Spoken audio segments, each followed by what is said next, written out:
Hiking across the Grand Canyon in one day is considered one of the most difficult and dangerous day hikes in the United States. I did it, here's how it went, and what went wrong. This is Magellan. And this is Greyhound. Where we make videos about epic road trips, kayaking, hiking, and other outdoor adventures.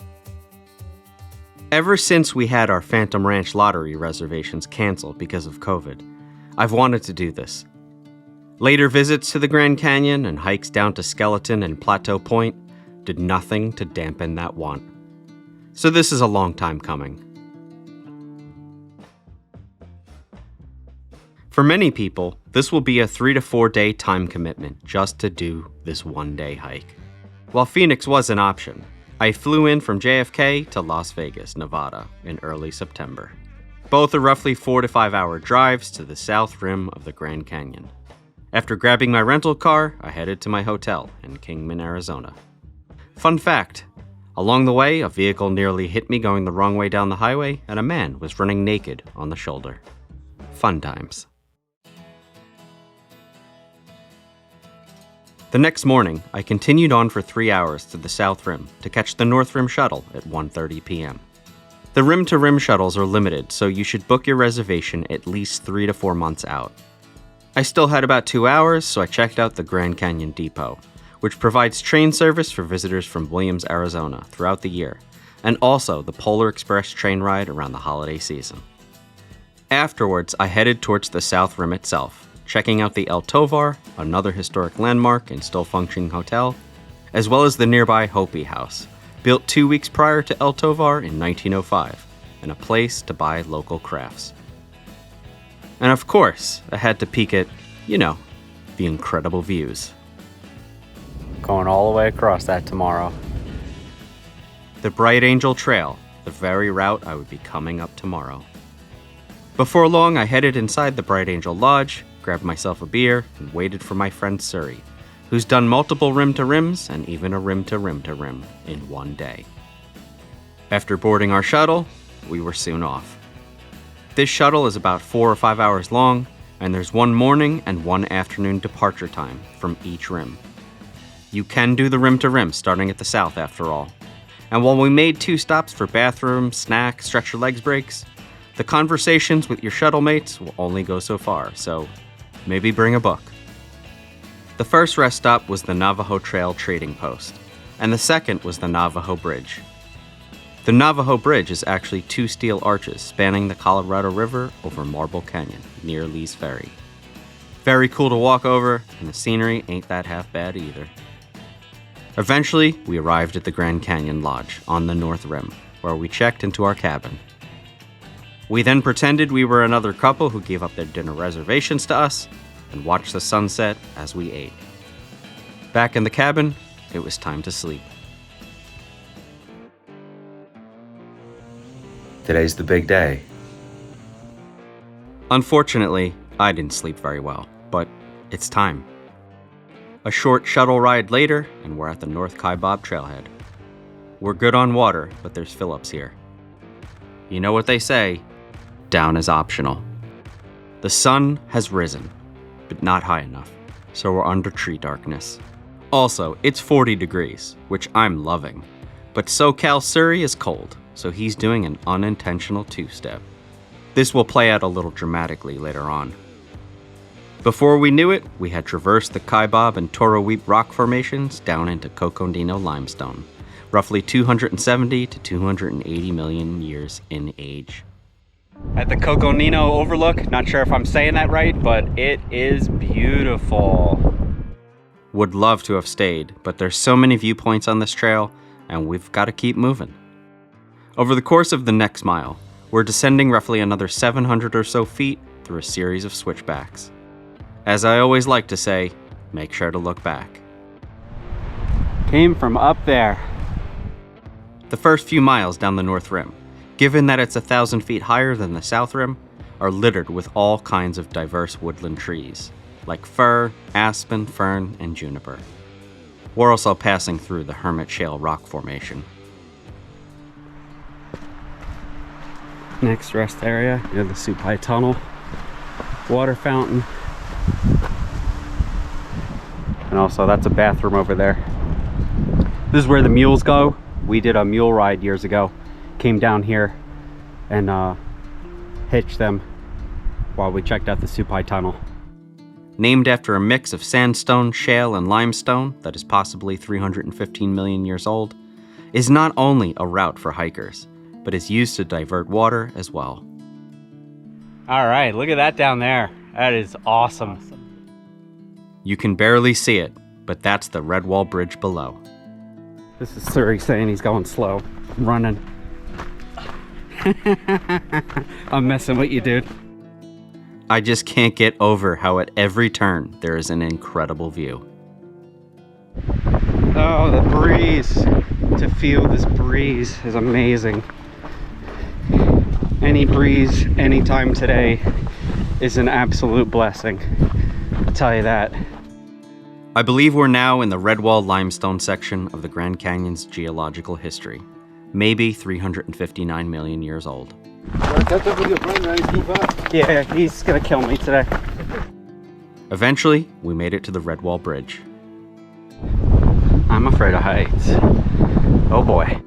Despite this being my third time to the Grand Canyon, I still cannot process this place. Oh, a little rocky here.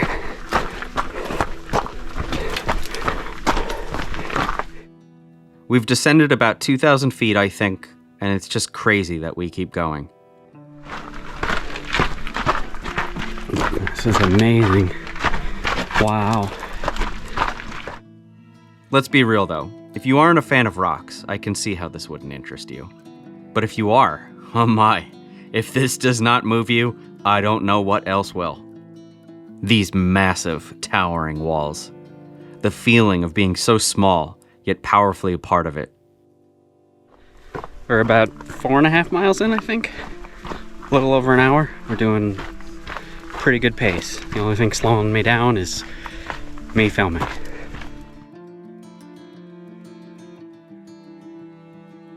That's Roaring Springs over there, one of the most vital water sources for the North Rim. You can hike there, but it's about 5 miles one way, and you're likely doing it as part of a multi-day backpacking trip and not on a rim-to-rim hike. Suri is still keeping up his two-step, but I'm gonna take this moment to check out the rock layers. To be fair, he's from Southern California, and it's still a little chilly for him, maybe 55 degrees. Eventually, we came upon our next rest stop. Drinking water, bathrooms, a snack break, and an opportunity to readjust our gear. Unfortunately for Suri, he sustained an injury, and so now he'll be going about the same speed as me. We're still moving pretty well though, despite me being the slower one. Look at that. Look at that behind us. Amazing. Oh my God. About now, we've maybe descended 4,000 feet in elevation. It doesn't really feel like it, because of course it doesn't. I'm not a trek pole person, but if going down is hard on your knees, I imagine those would help a lot. I love this place. I really do. What are we, about 7 miles in? Yeah. Close to 7, 8, I don't know. That is some sunshine over there for sure. In the meantime, I'll be taking advantage of as much shade as I am given. Guessing this is a stop for the mules. Get water, take a rest. Here we are for a quick stop at Cottonwood. There's water, a few signs to give you hope or despair, and a toilet for good measure. One thing about the water on this trail is that it's not guaranteed. Check the National Park Service's website to see which places the water may not be working. For those wondering, this is the Bright Angel Creek, which has been going alongside the trail since I believe Manzanita. And now we're in the sun. Definitely a taste of what's to come for me. Doing good. We're about 8 miles in, I think. 8.5 miles in. Got about 6 or 7 till Phantom Ranch. The grade here isn't as steep going down, but we are indeed still going down. From here, this is the trail to Ribbon Falls, which you can see in the distance. Not a lot of water coming out of it. Like Roaring Springs, you can hike to it, and it's only a mile or so round trip.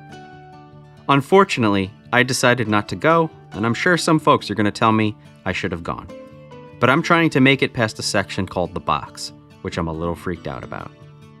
Despite my intensive heat training, I'm not a person who functions well in hot conditions. 85 degrees, 115 degrees, I don't care. The hotter I get, I just want to Hulk smash everything in pure rage.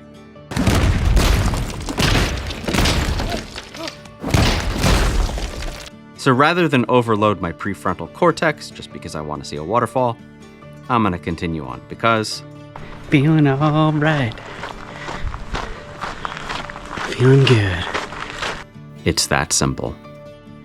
Not only is it cooler in the shade, but when you come through these green areas, green plants and grass, and it's even cooler. There's a nice little breeze in here.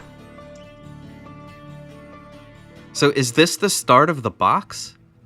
I'm not sure, but what I saw gave me enough reason to think I was about to enter it or was already in it. So why am I so terrified of the box? The box is a narrow, winding slot canyon at the bottom that can trap a lot of heat. And for every 1,000 feet of elevation you descend into the Grand Canyon, it gets 5.5 degrees hotter. Yes, it gets hotter going down, not cooler. Between the towering walls and its lower elevation, the box is one of the most dangerous, if not most dangerous, sections of this trail. It's roughly 3 or 4 miles long and can reach as high as 140 degrees. Even 120 degrees in the shade. Even with the Bright Angel Creek running alongside the trail itself, this is not a place you want to be, especially in summer. The National Park Service recommends not hiking through the box from 10 a.m. to 4 p.m. because of this. And you know what? Every bridge I crossed, every section of sun I went through, it was fine. Hovering around 70 to 75 degrees the whole time, I decided to do what I actually trained to do just for this section. I started jogging. This is from my man Steve. You know what's up, brother. You know what's up. And man, did it just keep going and going and going.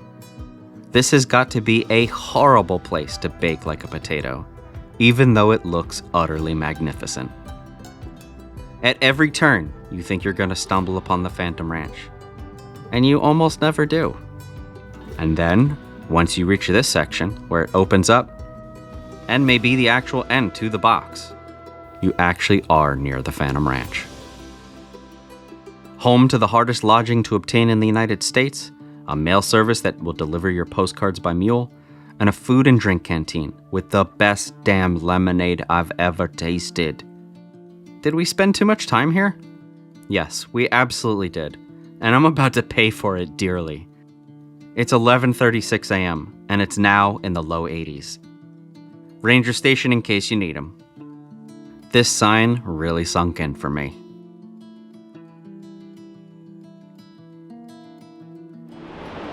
All right, we're at the bridge, crossing the Colorado. I'm afraid of heights, but I think I'll be able to do this. Oh boy.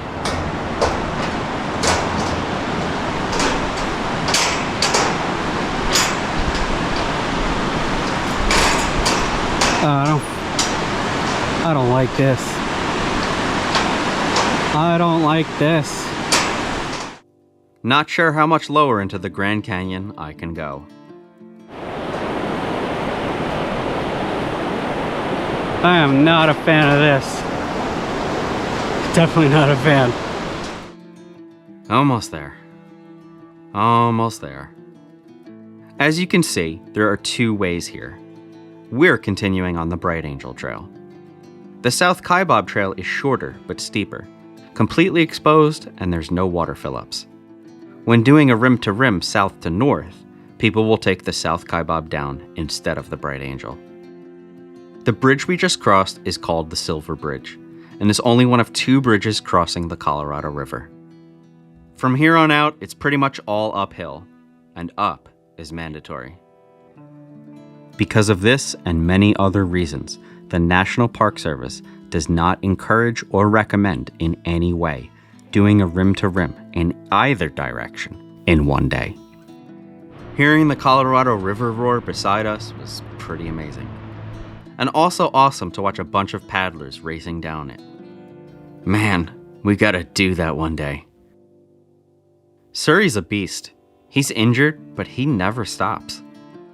Of all the sections, this whole hike, this one felt really epic.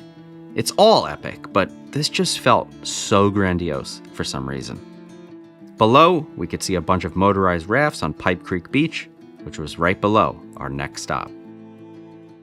Besides taking a break and using the facilities, from here on out is where I really had to dig deep. Like, really, really deep. All my training hikes, my timed water intake, salt pills, electrolyte powders, pretzels, chips, bars, all of it was about to be shoved aside. I could feel the heat rising way faster than ever before. Suddenly, I was transported back to Iraq.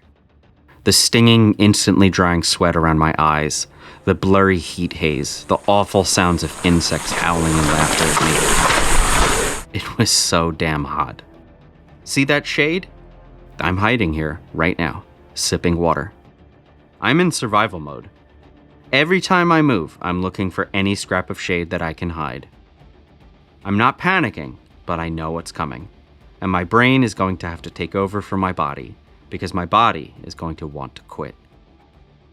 In the words of the great Dante Alighieri, lasciate ogni speranza, voi che entrate. Abandon all hope, ye who enter here. The Devil's Corkscrew is a brutal series of switchbacks with little to no shade.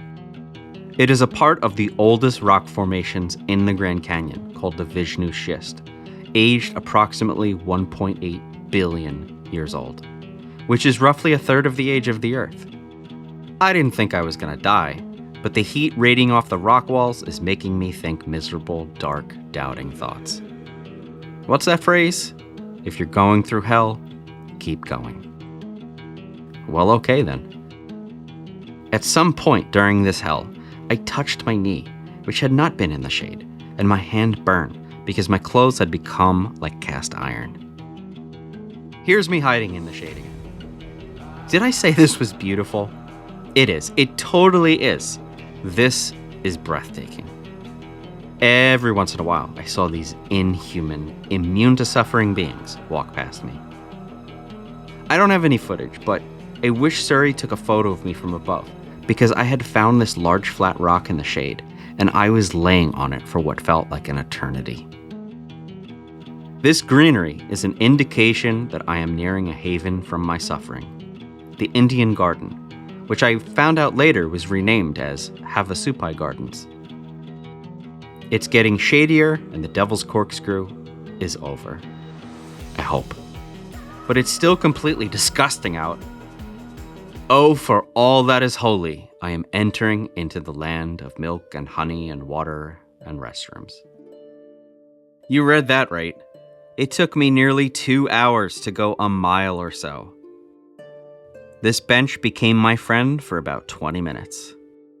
And this sign actually sounds hopeful again. Only 4.5 miles? Oh, only 108, huh? In this cool green paradise? I later found out the Corkscrew was around 120 degrees. By the way, this is an injured Surrey. And this is injured Surrey going faster than me again. To say that I am tired is an understatement. The Devil's Corkscrew really took everything out of me. Thankfully, it is all shade the rest of the way, which was also the case the last time Greyhound and I hiked this portion. Plateau Point in the distance, such incredible views. Before long, we hit the 3 Mile Resthouse, but opted to not really rest. We're almost there at this point. And while this section is amazing coming down, it's still magnificent to see the sheer height of these towering walls as you ascend these long and gradual switchbacks. Yes, leave no trace, but who wouldn't want to build a house here and wake up every morning to see this? The final rest house before reaching the top of the Bright Angel Trail.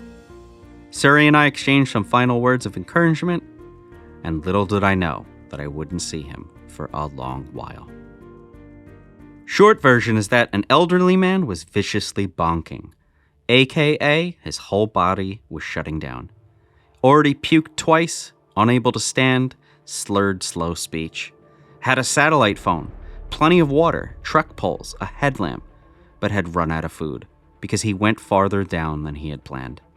He initially refused the tons of food I had because he couldn't keep water down, but I forced him to eat and drink. After just a few minutes, he was speaking better and was able to stand, and then eventually walk slowly. And so we went up together. Leave no soldier behind. I didn't film much because of this, and it was really dark anyway, but this is what you would have seen had I did. The 2 tunnels are pretty cool to walk through.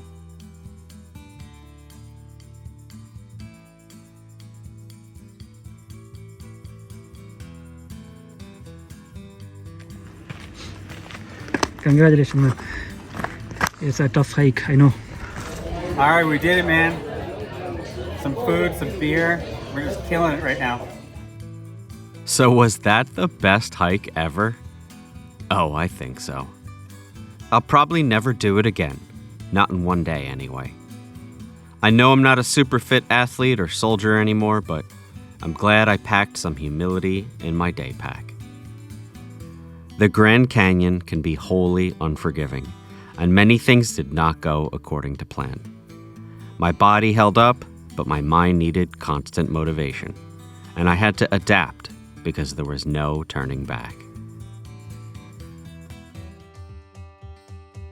Next day, I drove all the way back to Las Vegas, got on a plane, and said, I want to wake up in a city that doesn't sleep.